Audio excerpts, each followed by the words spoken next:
নমস্কাৰ ছাৰ-বাইদেউসকল। ৰাজ্য চৰকাৰে ৰাজ্যৰ শিক্ষক কৰ্মচাৰীসকলৰ বাবে আজি এটা অত্যন্ত সুখবৰ দিছে, যাৰ দ্বাৰা ৰাজ্যৰ শিক্ষক কৰ্মচাৰীসকলৰ লগতে তেওঁলোকৰ পৰিয়ালো আৰ্থিকভাৱে উপকৃত হ'ব। হয় ছাৰ-বাইদেউসকল, এই পেপাৰখনতে আজিৰ এই সুখবৰটো আছে।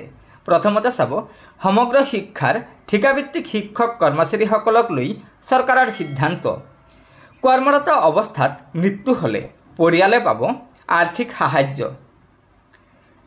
আজি ৰাজ্য চৰকাৰৰ শিক্ষা বিভাগে এক গুৰুত্বপূৰ্ণ সিদ্ধান্ত গ্ৰহণ কৰি সমগ্ৰ শিক্ষা অভিযানৰ অধীনত কৰ্মৰত অৱস্থাত মৃত্যু হোৱা ঠিকাভিত্তিক শিক্ষক কৰ্মচাৰীৰ পৰিয়ালক চৰকাৰে আৰ্থিক সাহায্য প্ৰদান কৰাৰ কথা ঘোষণা কৰিছে।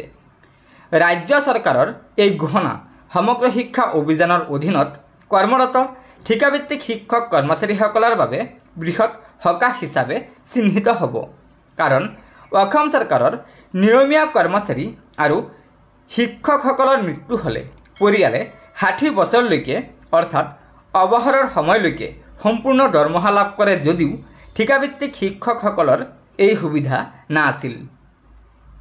ফলত বহু পৰিয়ালৰ একমাত্ৰ উপাৰ্জনকাৰী কৰ্মচাৰী বা শিক্ষকৰ অৱৰ্তমানত তেনে পৰিয়ালসমূহ চৰম আৰ্থিক দুৰৱস্থাৰ মাজত আছিল। উল্লেখযোগ্য যে বিগত সময়ছোৱাত ৰাজ্যখনৰ বহু সংখ্যক ঠিকাভিত্তিক শিক্ষক আৰু কৰ্মচাৰীৰ কৰ্মৰত অৱস্থাত মৃত্যু হ'ল। গতিকে ৰাজ্য চৰকাৰৰ এই সিদ্ধান্তই দুৰ্ভগীয়া পৰিয়ালসমূহক উপকৃত কৰিব।